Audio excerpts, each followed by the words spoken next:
Awesome. This is Father Patrick Briscoe. And this is Father Bonaventure Chapman. Welcome to Godsplaining. Thanks to all who support us. If you enjoy our show, please continue to like and subscribe to our episodes. We presume that you've subscribed, although that's a big commitment, so maybe you aren't subscribed. But if you're not subscribed, please subscribe, like the episodes, write comments on them. We love when people do that. And follow us wherever you listen to your podcasts. So today, Father Bonaventure, you are joining us not from Washington. You're actually in the future from where we are. That's right. It is 8 because, p.m. where I am. Yes. So welcome to the now, because you're already in the then. That's right. So you can tell us what a better world it is, given that you're ahead of us abroad. What are you doing such that you have this advantage of future time? Yeah. No wormholes involved, no physics, no strange time travel involved, as far as I can tell. Just good old-fashioned time differences across continents. I am in Vienna right now. Actually, Father Gregory is here as well. I mean, not he's in the same house, but he's not here yet in this place. But we are here studying some German, catching up Verbessern meine Deutsch, and doing some research and this sort of thing. And then I'll be in 2 weeks. About 2 weeks, I'll be heading to Poland and Slovakia to lead a pilgrimage for Divine Mercy, and JP2 and Faustina and all that kind of business. So it's a Europa summer for me. But you've not been to Poland before, right? This is your first trip? I have not. It's my first time to Poland, so I'm pretty excited about seeing it, obviously. And my first pilgrimage, too. I've never been on a pilgrimage before, so it'll be that can't possibly be true. That's true. I mean, what do you count as a pilgrimage? I guess I wandered to a Marian site one day for a couple hours, but I mean, like a pilgrimage that's more than a day long, I have not done. So this is like the first real legitimate pilgrimage I've ever done. But how cool that it's to one of your great intercessors, the grave of one of your great intercessors, to Saint Faustina. That's pretty sweet. These might be related in terms of never doing pilgrimages except for this one here, because it's probably the only place I really want to go to. I don't know. I mean, obviously the Dominican things and churches in France and Spain are beautiful too. You've done pilgrimages to Poland, of course, but also to around Europe, right? I'm just shocked that you haven't been to Rome. I've been to Rome, but not on pilgrimage. I mean, like what are we counting as a pilgrimage here? Like I have visited Rome. But you weren't. You were not Catholic at that point? I was not Catholic when I visited Rome before, and then I was there for a conference, which is obviously not a pilgrimage. Last summer. No, I think your claim that this is your first pilgrimage is holding up. I think I'm agreeing with that. It's legit. It's my first and maybe only pilgrimage ever. So this is gonna be the best one, I think. That's phenomenal. No, I'm really delighted for you. Please pray for me at St. Faustina. I will indeed. Pray for our listeners too. Pray for Godsplaining there. Of course. If you have particular intercessions, listeners, do you want to send in? Maybe do that, and we'll see what happens. So, but I'll be praying for all of you and saying masses there for everyone. So yeah, and you are on the other side of the ocean, or the pond, we used to say, back in Washington D.C. I expect. Yeah, I'm still here. I'm getting ready for the National Eucharistic Congress. So sort of in the last crazed moments of preparation for all of that business, which is why I look gaunt and haggard, in need of a haircut. Oh yeah. So I'm doing my best impression of Father Gregory. Actually, I'm not sleeping and very worried about things. So okay. And when is remind us of the one particular the Congress? Yeah, it's coming up. It's going to be July 17th to the 21st in Indianapolis, and that's when all the pilgrimages, the National Eucharistic Pilgrimage, will converge, the 4 different routes, and the gathering will include all of these beautiful liturgies that Father Joseph Anthony and I are helping to organize. He's really doing a lot more work than I am. I'm just sort of riding his coattails, but he's doing tremendous work on those liturgies. And then I will have the massive Eucharistic procession throughout Indianapolis. It's going to be really, really remarkable. So. Yeah, that's great. Well, and if there might be some Godsplaining listeners there, so hopefully they'll stop and say hi. Absolutely, friends. I hope you would come and join us for our live episode. I'm going to plug this again at the end of this episode. But great. Father Joseph Anthony and I are welcoming Katie McGrady to our podcast to record a live episode from the National Eucharistic Congress. So that'll be a blast. That will be on Friday in Indianapolis from 12:30 to 1:30 on the podcast stage. So that'll be great. But Father Bonaventure, I've been waiting to have this conversation with you. We've had it in fits and starts as we've been talking about this great controversy. So I want to kind of lay out some preliminary comments so that viewers who are tuning in get some of the basic facts. Maybe you don't know that. Maybe they won't know this whole situation. So I'll kind of give a presentation in summary form, and then you and I can tackle some of the ideas behind it. So just to clarify, who is this that we're talking about, and what's the significance? We're talking about the artwork of former Jesuit priest Father Marko Rupnik. Father Rupnik is a priest. He was dismissed from the Jesuit order after a massive documentation of allegations against him. Now, it's important here to be technical. So the reason Father Rupnik was dismissed was, again, a kind of procedural dismissal. So he wasn't convicted of any allegations per se by the Jesuit order, but they used a process within the order to remove Father Rupnik. Now, the reason they probably did that was to expedite his removal from the society. So again, Father Rupnik is well known for his art, for his mosaics, which are in Catholic churches around the world, including the shrine of Pope St. John Paul II here in Washington, D.C., as well as many prominent churches in Rome, on the front of the Lourdes Basilica, and a newly commissioned installation on the Basilica at Aparecida in Brazil. Our Lady of Aparecida. So the installations are in famous and significant places of faith. And I just mentioned some. There are many other installations. What is it that Father Rupnik is alleged to have done? So there are currently estimates that he serially abused between 20 to 40 victims sexually. Many of those victims are women, religious, consecrated women. And we'll get into why that was significant in the process of his art, because I think it's one important piece of this conversation. So we have a person who's being accused of a massive amount of sexual abuse, who is still in ministry, by the way. He still has faculties, and whose artwork is continuing to be used by the Vatican's Dicastery of Communications. There was some conversation about that at the recent Catholic Media Association meeting in Atlanta. We can pick that up in our conversation, and then I can relay what the prefect of the Vatican Dicastery for Communications, Paolo Ruffini, said when he was asked about the continued use of Father Rupnik's art. But since all of this has come out, there's been a lot of question about what to do with Father Rupnik's art, and is it permissible to use his artwork, and what should that look like? So I'm hoping, as we open up this conversation, Father Bonaventure, that you, who think seriously about the philosophy of art, could lay down some parameters for how we should approach this conversation and what it would mean. Yeah, well, I suppose it's not much of a philosophy of art. They'll say this, I should say. I think there are a bunch of people that want to have his art removed, and we're going to talk about that. But here's a reason you ought not remove the art. There's plenty of reasons to remove the art.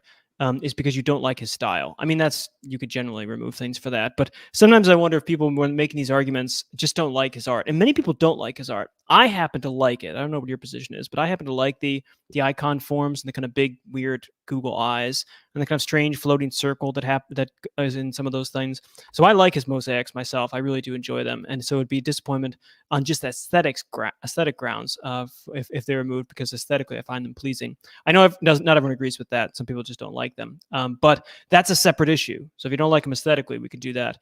On the moral front, I mean, I suppose there's a spectrum of here about how tainted something might be. We're kind of in the area of cooperation, I suppose, and with evil. And the question is, how close does something have to be for it to be tainted, or in some way reflective and partaking of that person himself?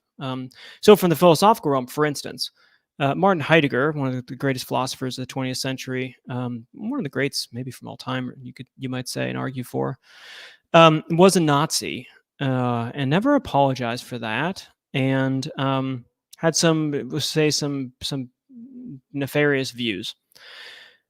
Does that mean, for instance, that we shouldn't read his philosophy books anymore? A number of people said yes, yes to that. That it's that his philosophy is deeply tied to his anti-Semitism and his Nazi rectorship that he held. I think that's unclear myself, but it's in this same kind of spectrum here. One just could make a similar argument, I suppose, for listening to Wagner. Like similar argument there. If someone were an anti-Semite, should we listen to their music? Yeah, or for instance, most modern logic is due to Gottlieb Frege, late 19th century logician, German logician, really great logician. Most of our modern logic is due to him. He was also an anti-Semite. That came out not recently-ish, but for a while. So does that mean we shouldn't use his inference rules? Now, logic's different than philosophy. Philosophy is different from art, and you can kind of, so the one is the closeness to something. Two, with the product to the person, you could say. Whereas Frege might be super far away, whereas Rupnik's art might be closer. And the second is like the heinousness of the person that's involved here. Everyone's probably made a mistake at some point in their life, for instance, and so you wouldn't want to cancel everything that someone did because they may have said something wrong. Or for instance, if someone lied, that's wrong. Lying's wrong. So therefore, everything they did should be removed because they were a sinner. Wouldn't go that route, but there are some things that are super egregious. So, for instance, in the art world, Adolf Hitler was a painter. So he has paintings. Should those be put up? I mean, aesthetically, they're not any good. But if they were, would that be something? You mentioned Wagner as well, sort of thing. So I think it's a matter of the closeness of the product to the person and the egregiousness, you could say, of the person's failure or sin. And also, I guess, another issue, but biblical issue here is cause of scandal. I think that's important too, is it's not just how something is actually related, but also how it's perceived to be related. So you might, for instance, be a big fan of the South, and the Confederate flag, battle flag, was really important to you growing up or something like this. But you might think that flying it in certain places is not an appropriate thing, even though you could explain that for you it's meant states' rights and your family tradition and such, because it will be perceived by people around you, a most natural thing, as supporting racism or slavery, this kind of stuff.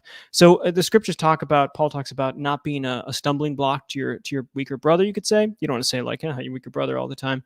But there is this principle that it's not just how causally connected something is, but rather also how it will be perceived. That's tricky too, because of course, giving offense and taking offense are not the same thing. You can take offense at something when no offense is given, and we want to be careful about distinguishing those things. But I think those are all just, to my mind, those set the coordinates, you could say, of what to do with this kind of art and this kind of situation here, because I think it does rise to the occasion of raising good questions. I don't think, for instance, like the Washington Memorial, the Washington Monument in Washington, D.C., because George Washington didn't free all the slaves immediately when he founded the country. Therefore, we should remove the Washington Monument. I think that's clearly too far. On the other hand, there are things that are clearly, you shouldn't be putting these things up. I think Father Rupnik's an interesting case because it's really close to the boundary, if not overstepping it for some people, and if not clear in others. Yeah, so you've laid out some principles that I think are very interesting here. So one is proximity. I mean, we've since learned, this is one of the things that changed my mind on what I think how to handle this question. We've since learned that the serial rape of women was part of the creative process, it seems. So even if that didn't taint every particular work of art, because it's not clear like what material was actually in the studio, to our knowledge. So we certainly do have a kind of broad way that the artists conception of things like communion, and I'm using that word broadly, like the communion of the Trinity, were impacted. His ideas were impacted by a kind of sexual experience and by a sexual euphoria. And so I think you've got you can raise questions there about what that means about his understanding of about his understanding of some of these things, and what that would imply when you use them then in a sacred space, and what that says to us now, knowing that this is part of what the artist's understanding is. So that to me, that point of proximity and artistic process, that's a challenging thing, because it's not the same as an artist who lives a double life, or who committed even a particular horrendous crime in one or two instances, but when you have a kind of serial approach, when you have many instances of rape, for example, that are informing a kind of spiritual sensibility or an approach to an ideal, that's a difficult question. And then you also laid out what does something mean. I think for a lot of people, Father Rupnik now means the church doesn't care about sexual abuse or about her victims, about the people that have suffered sexual abuse, and so that is a huge part of the question. Continuing to use his art. So here I'm not talking about installations necessarily, but digital use means to survivors of sexual abuse that the church doesn't actually care about their position. That's certainly how it's being interpreted in some circles. And that's a good distinction. Yeah, that's what Cardinal O'Malley brought to the conversation last week to kind of keep this in the news realm.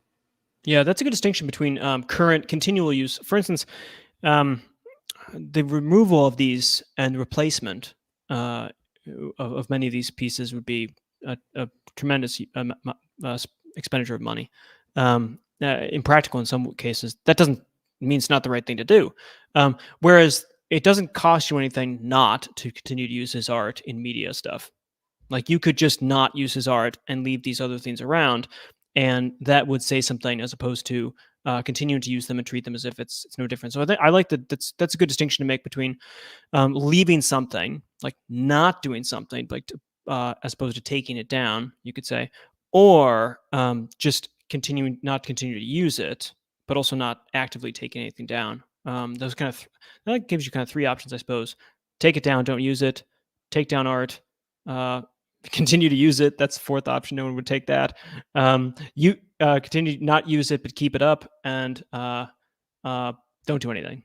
Yeah, those are, I suppose, your four kind of options, if those are the right distinctions, which seem fair. What is it that you, as we kind of wrap up our introductory conversation here, what is it that you want to leave listeners with as this conversation continues got started? Yeah, look at that. It's already time. As usual, philosophers just kind of like wander through the potential areas of explanation and don't actually give things. I don't know. I think it's, well, put it this way. I think, as with all things, virtue is probably in the mean here. So the quick rush to not judging him per se, but removing of all things that have any possibility of taint, buys into what we all call the cancel culture, which I think we ought to be wary of. That doesn't mean it's not useful in this case, but right now the zeitgeist is, if something is not morally perfect according to various definitions, then it's nothing at all. It's an all or nothing kind of business. Christianity isn't about that, as far as I can tell. The all or nothing thing is God's salvation and his grace. On our side of things, we are sinners, and so we should expect that, unfortunately, leider auf Deutsch, it is the case that we will not be perfect. There's no excuse for sin. It's just a realization. So on the one hand, if you have a knee-jerk reaction to say, tear the stuff down, let's purify everything, ask yourself, is that true for everything? Like, why that? On the other hand, if you think that it should stay up, is that because you don't take seriously the kind of negative impact that this has on people, especially as you say, Father Patrick, with the ongoing use and people's perceptions of it, which again, are legitimate because you just can't explain to everyone the intricacies of separation all the time from material cooperation and the tricky cases in this thing. In some ways, it might be just a democratic issue that can be decided in the ground in particular places. So I think I would. It's a matter of finding the mean on this one. I don't. As far as our positions, I don't know if you care to say these sort of things. I think you're opposed to them, and well on the 4 scale, right? Don't do anything to either. Don't produce more images of them, but keep the other ones up. Just tear down the current ones, but keep using them as media. Assume that's not your position or anyone's. Or remove both. I think you shouldn't use them in media. That's clear. Shouldn't keep using them. I think. I feel pretty confident with that one. And I'm torn, I guess, with the other part. I'm torn with what to. I guess it depends on how people do perceive them in that way, and whether people really recognize that or not on a large scale in the places that they are. Yeah, that's my. I'm hesitant. I'm cautious to take everything down. I'm happy not to promulgate more of it. That's my kind of. But I'm not committed to that not taking down thing. I could be swayed. Well, that's good. We'll keep talking about that because I certainly am in the remove it all camp. One caveat that I have for media use is that I think we still have to use it in some places if we're reporting on it. Oh, sure, sure. Because we have to tell people what we're talking about. Well, that's the difference. But I think it's wrong to like print devotional books and put this art on the cover, or to use it to ornament a post about the feast day, for example. Yeah, that's true. Yeah, no, that's exactly right. It's a shame, really.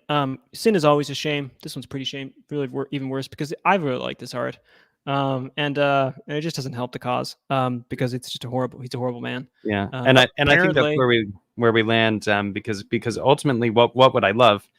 I would love for this priest to be repentant. Yeah. Of these wrongs, and for there to be Christian forgiveness. Would that make a difference? Part of what I'm so angry about is that I haven't seen that yet. Yeah, I wonder if he repented and apologized and did penance and did a life of penance or something, would that change? That might change something too. That's interesting. Yeah, tough case. Great. Well, let's leave our conversation. We should pull the God's Pointers at some point. Too bad we don't have like a massive God's Pointer like that. I guess people could leave in the comments, sort of thing. But yeah, I want. Yeah, I don't know. I'm open. Absolutely. Great. Well, let's jump into some comments from viewers, from listeners. Brian says hello. Hi, Brian. Nice to see you. Thanks for tuning in today. We've got a question here from Paulo. He asks, "Can you please summarize the Catholic argument for the crucifixion on Friday, as per Mark, versus on Thursday or Wednesday, as might be possible per John, as some Protestants do?" He says, "I understand their argument is based on 3 days and 3 nights and the fact that Jews have Shabbats on high feasts too. So I understand Holy Shabbat on Friday and weekly Shabbat on Saturday. Thank you," Paulo writes. Yeah. Okay. So this is the different dating process. I'm going to delve back into my Protestant and Catholic biblical days. Still read the Bible. It looks like so the crucifixion looks like it happens so Mark, it happens on Friday, and that most of the synoptics are this way. John, it looks like it can appear. That looks like it's on Thursday. Right? Is that that's the right thing? Yes. And the reason is because John times the death of Christ with the slaughter of the lambs for the Paschal celebration. So if there are, that's one theory. That's one theory. Yeah. So that's my preferred theory about this is that yes, it's moved to Thursday. So it's not like there's a confusion about this. John knows it's actually on Friday, but he moves it theologically because, of course, John's gospel is the one that doesn't play around with, but has a sort of a different point to it. And the other gospels are already around when John's around, and John's trying to make the point that Jesus again is the Lamb of God, and so he takes, I think, some liberties. Not in a, he's not a modern historian, but places the crucifixion on Thursday because that's when the lamb for the Passover feast would be slaughtered. And this is, remember, the gospel where John the Baptist says, "Behold, the Lamb of God," and all this sort of things. That is really important.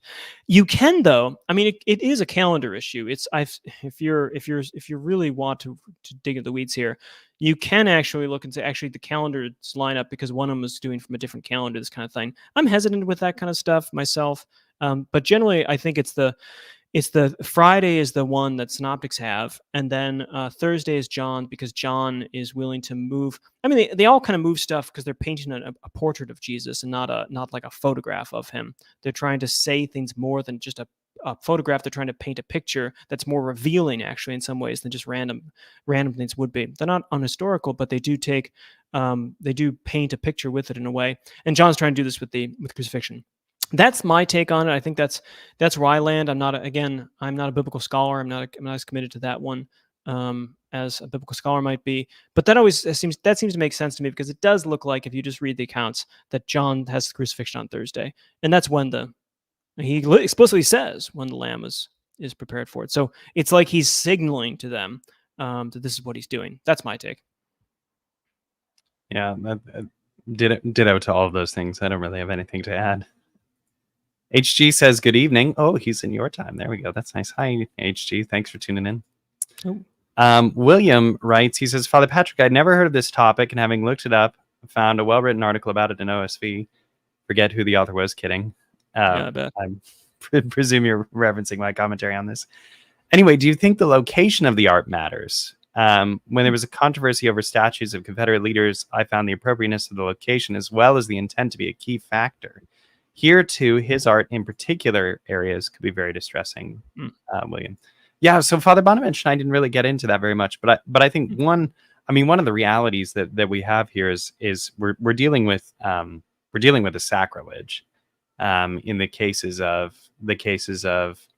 the rape of consecrated women by a priest, women whose lives have been set aside for a particular purpose. And insofar as that is at stake, I think that absolutely matters. But then to get directly to your point here, William, we're not talking about things being hung in museums. We're talking about things that are supposed to ornament sacred spaces for the worship of God. I think that absolutely matters, because I would be loath to defend the taking down of statues of Confederate leaders on the one hand, and I think that's important. That's an important principle for me as I try and square, when I'm thinking about this and how to approach this, because I do think the preservation of history is important, even history that is messy and wounded. And Father Bonaventure, you were getting at some of this. So I think part of what we've got is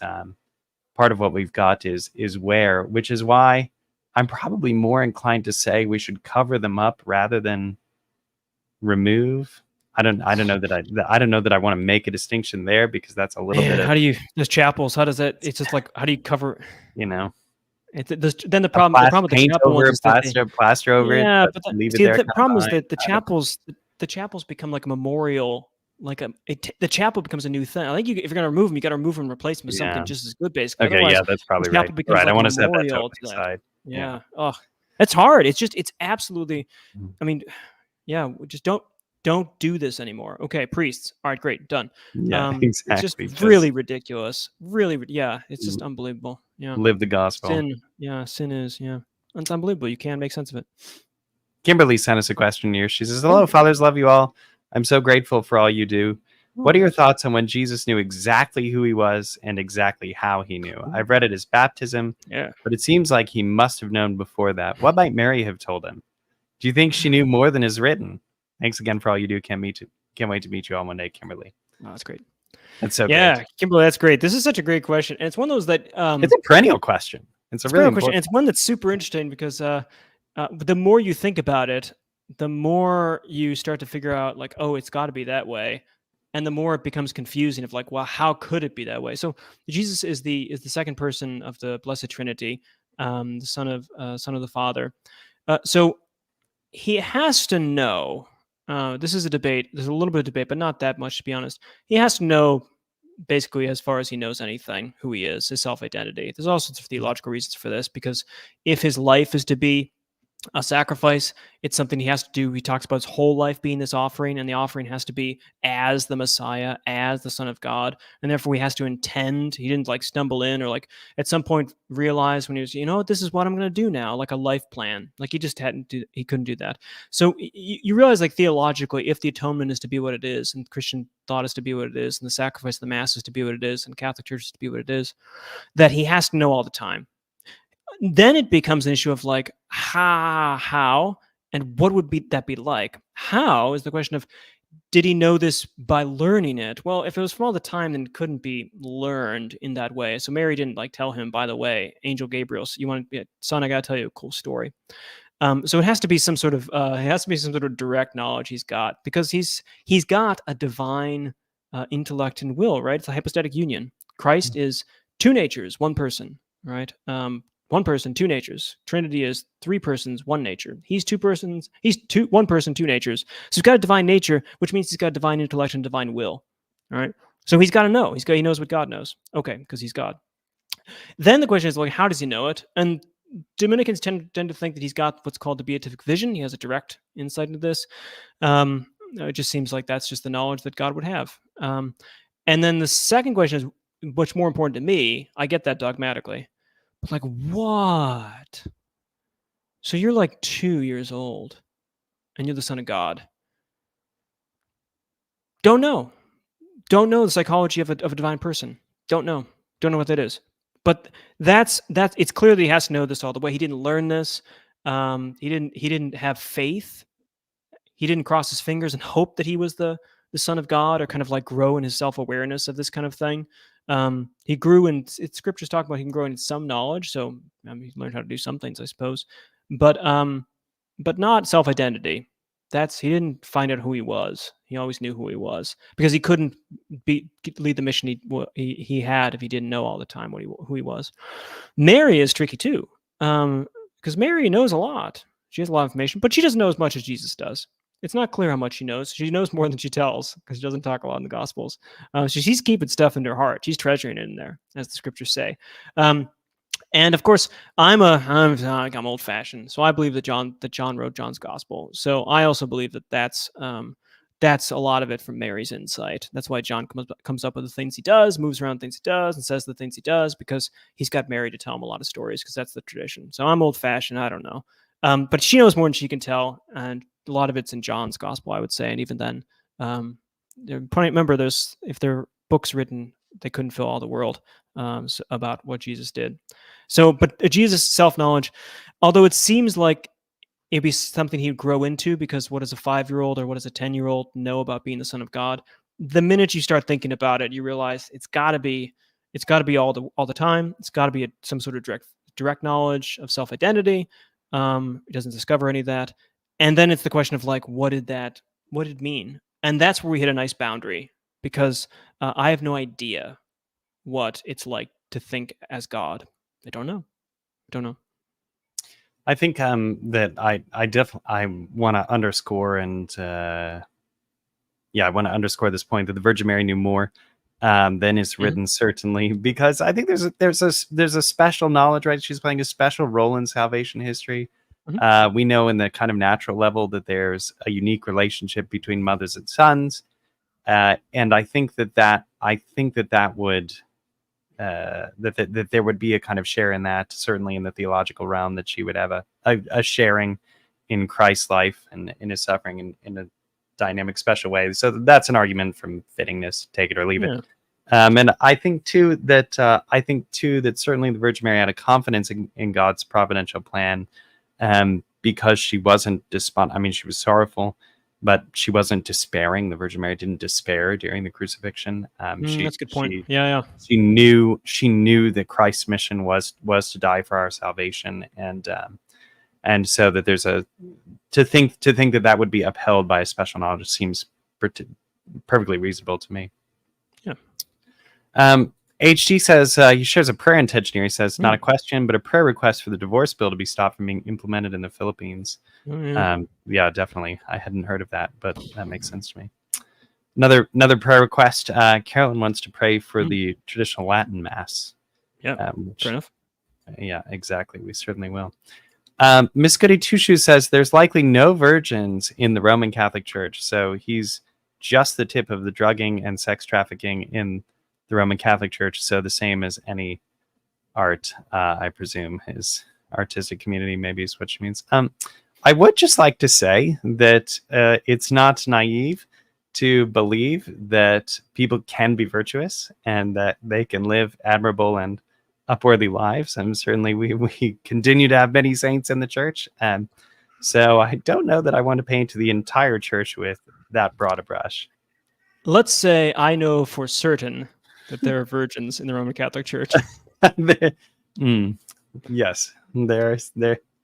Voila, perfect. Carolyn suggests that we whitewash all of Rupnik's art like the modernist heretics did. Oh with man, all yeah. the six Okay, maculates. fantastic. Okay, now I want to take this comment very seriously because Carolyn is making a point that we ought to think about, which is that the church changes installations and art all the time. So the idea that just because something goes up means that it's there forever is just not actually true. Thankfully, because man, and some of these modern churches, whoa, man, oh man, oh and man. so I think so. And you were getting at this actually at the top of the episode, Father Bonaventure, which is if you want to remove the art because you don't like it, that's a perfectly acceptable premise for you. And I think that this would be part of it, right? Because the church renovates and moves things around. You know, it's not as if because something is installed we keep it forever. It's not an eternal principle. So Yeah, anyway, I like that comment because I and think it's good. it's worth making that point and thinking about it. Churches are not scripture in terms of their art on the walls. So you can obviously change those things, and we have over time, obviously, because we wouldn't have any cool art if we just stuck to first century art. Yeah, that's true. But I mean, man, some of that new art, yeah, it's got to go. Miss Goody Two Shoes says, "Love you both." Thank you, very Yeah, kind of you. there we go. Yeah. Ashtelin says, how do you think we should handle negative instances in the church? Mm. Some are critical and use this to attack the church. Some are Pollyannish and think the church can do no wrong. This is a great question because we're still, decades after the clerical sexual abuse crisis came to a head in the United States. I think we're still struggling to find our way on this because we need to say both priests are human because that's actually how God ordained priestly ministry to be, and it's true. Yeah. and that for certain too. Exactly, and that there's something sacred, something different going on here in the priesthood, and so priests in particular lead people and give people a kind of access to the divine. Okay, that's just basic Catholic thoughts about what the priesthood is. That the priest is a conveyor of divine things. So it makes the failures of priests to live up to the nobility of their calling painful, and that's going to always be the case when we have priests who fail us.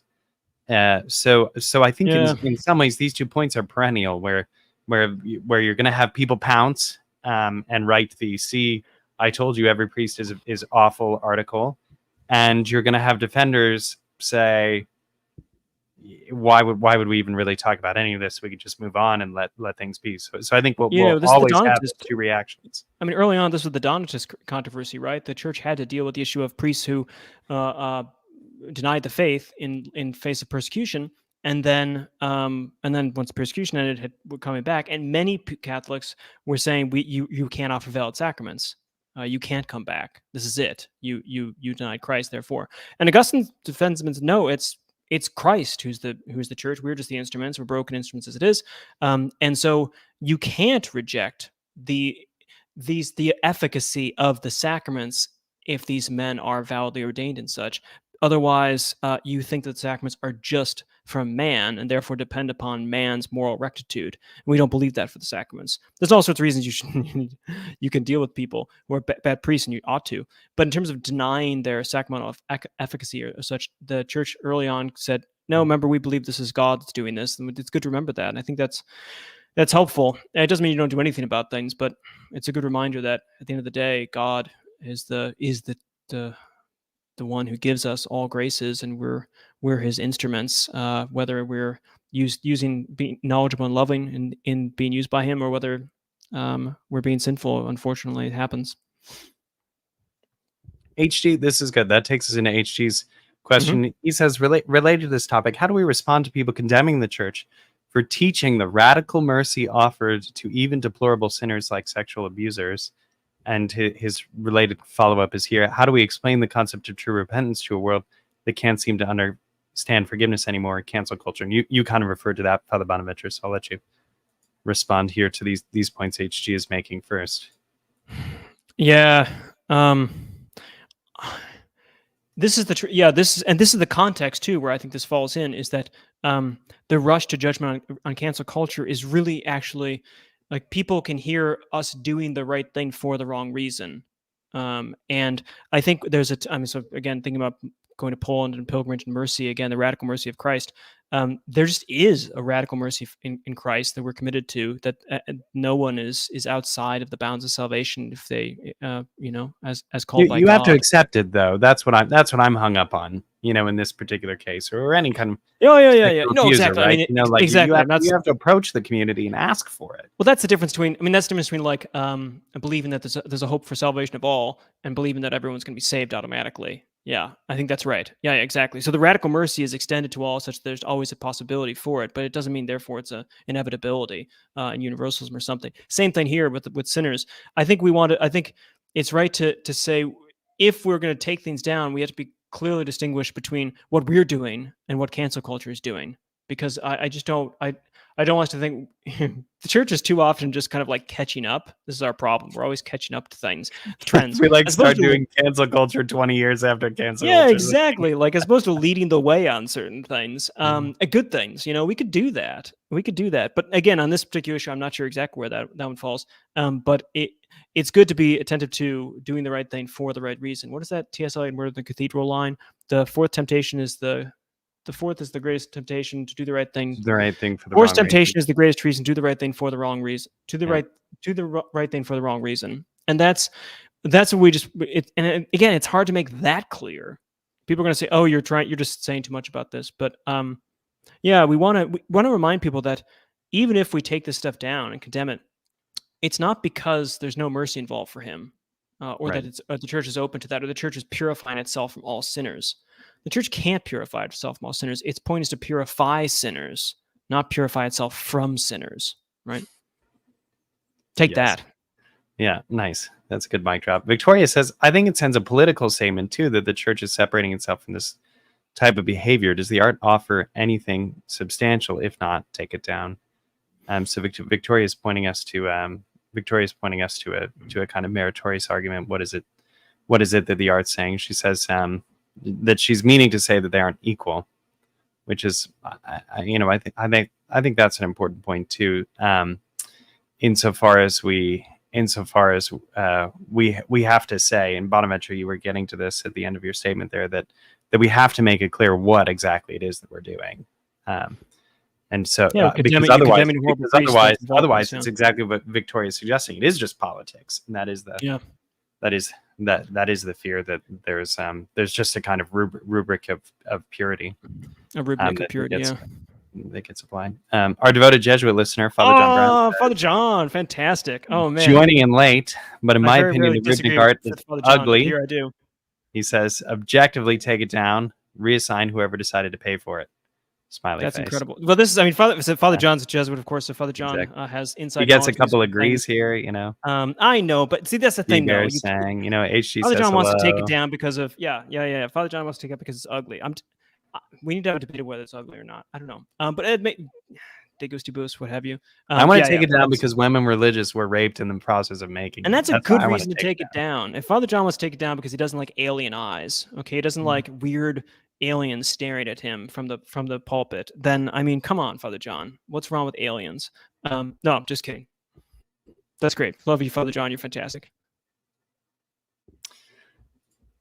Yankees fan 20 says, or Yankees 20 fan, excuse me, says, we just had the Feast of Saints Peter and Paul. Can you explain the story of them appearing to Saint Dominic? Yeah, this is a beautiful part of our Dominican tradition. I don't know this story, so you're gonna have to tell me this. while Saint Dominic was awaiting the approval of the order, he would go to pray at at the Basilica of Saint Peter in the Vatican, and purportedly it was one of his favorite shrines to visit. And after one of these kind of fervent nights of prayer, because again he had a little bit of trouble getting the order approved. The popes at the time didn't want new constitutions running around. The sort of Franciscan thing was happening at the same time, and that was very exciting for the church in the Middle Ages. So there was some caution to approve the order of preachers. At any rate, as our traditions go, these two great saints, Saints Peter and Paul, appeared to Saint Dominic one night in a vision, and Peter handed Dominic his staff, and Paul handed Dominic the book of his letters, and that these two symbols of apostolic authority became the kind of symbols of Saint Dominic's own authority as an apostle, often traveling with a staff and carrying the book of the Gospels and letters of Saint Paul, right? So they're the signs of mission, of a preacher, and that's how we understand that vision. Father Patrick, so before, I don't want to miss this opportunity, but you said there was some discussion in the Catholic media thing about what to do with this art and whether to continue to use it or not, that sort of thing. Yes. Maybe I just kind of passed over that. So Dr. Paolo Ruffini, who's the head of the dicastery for communications, he's the prefect, so the Vatican's chief communications officer, addressed the journalists assembled in Atlanta for the Catholic Media Association. Several hundred of us were there. So he gave a beautiful presentation on communion, which was really a phenomenal speech, a great reflection on Emmaus and the role of Catholic communicators. And then in the Q&A after his presentation, Colleen Duell from America Magazine asked why the dicastery for communications continues to use Father Rupnik's art. And Dr. Ruffini gave a threefold answer. So summarizing very quickly, I'm not really doing him justice, but his points were that the dicastery doesn't want to preempt an official juridical decision, that there's a process going on and they're going to wait for the process. So he gave a procedural answer. He gave an answer based on his interpretation of the gospel. So he said that it wasn't his job to judge Father Rupnik, and he wanted the church to be merciful and to be perceived as being merciful. And then his third answer was from what he called the perspective of civilization. And he said that we have a duty to protect and continue to share cultural artifacts. And that's part of what the church offers humanity. So those were his three responses. So then a follow-up question was asked by my incredible colleague at OSV News, Paulina Guzek. She asked, what does the continued use of Father Rupnik's art say to victims, say to survivors of sexual abuse? And Dr. Ruffini pointed out that they haven't added anything to the Vatican websites, that they've just sort of left things as they are. But one question I have about that is whether a tweet on whether a tweet or a post on a holy day, even if the art depicting the artistic depiction that was added to that post previously, if a new post constitutes a new use, and I think it potentially would. So there's something to be flushed out further there. But anyway, Dr. Ruffini said that he did not think removing the art or ceasing to use it would help victims heal from clerical sexual abuse, and that was sort of a difficult moment, because I do disagree. A lot of people I think it's part of what's at stake here. That's really the essence of what's at stake, is protecting human beings and not putting them before the value of art. So. Yep. But Father John came back. He wants. Yeah, he's got two more now. That's fantastic. Father John can talk as much as he wants. As far as I agree. He's great. He should be the Jesuit correspondent for Godsplaining. Yeah, Rupnik's art corrupts the tradition of icon writing. His sins may not be much worse than other classic famous artists, but of course we make celebrities out of our artists, glorifying them. We desperately need better artists, but art outlasts the artists, so ugliness matters a lot. Just my That's true, sense. man. Why do I not think that's ugly? Is something wrong with me? I'm colorblind, so maybe that's maybe it's like the shapes issue or something. But yeah, no, I get it. Most people hate his art. I don't. It's just aesthetic merits. You don't like the art, right, Father Patrick? Like it I doesn't do think anything that for you. there are some interpretations that are interesting, but no, I don't especially care for it. Oh, there's an But amazing. I'm not actually willing to say we should remove it all because it's ugly. Yeah. No, you know exactly. Yeah. No, there's an amazing in Washington D.C. There's a it's the woman touching the hem of Jesus' garment. It was just last Sunday, actually, this gospel passage. And there's a beautiful in the Redemptor Hominis chapel. No, Lumen. No, it's a Luminous Mystery Chapel. There is a version of that, Rupnik's version of that, and I love it because it looks like they're dancing. It looks like she's there. It's dramatic. She's spinning away, but he's spinning her back, sort of thing. So it has this kind of like she's trying to spin out, but he's trying to spin her back into it. So that's really well done. That's really well done. And I really wish he hadn't done the things he did. I really wish he hadn't done the things he did because that is such a beautiful piece of art. Although, yeah, the eyes are weird, right? But I don't know. Yeah. But there's the aesthetic merits of it are just a different question. But maybe Father John's right. Maybe it is ugly. Most people think it's ugly for some reason. Yeah. And Brian's ugliness. And let's chiming put in this: here. we can all agree that the church is just not a place for ugliness. Okay, there's a lot of church is meant for beauty, whether you believe beauty is a transcendental or not. Beauty is a vehicle or an aspect or an instrument of being that brings us closer to God for all sorts of reasons I won't go into. So we need to make our churches beautiful. Ugliness just has no place in the church aesthetically in our church buildings. It's plenty of places in our souls, but that's trying to be removed too. And you got to start with the kind of beauty of the church thing. Amen. And that's why I think that moral ugliness is something we have to root out. I know. I'm back and forth on this issue. I feel kind of yeah. Oh Catherine man, says she thinks it's ugly. I too. know, and she's an she's an architect. I'm just on the outskirts here. I admit it. Well, friends, I just want to thank you for tuning in to this Q&A and listening to Father Bonaventure and I muse about it. I would ask you as we conclude, though, to pray, because this isn't just a philosophical question. I mean, although that's certainly part of it.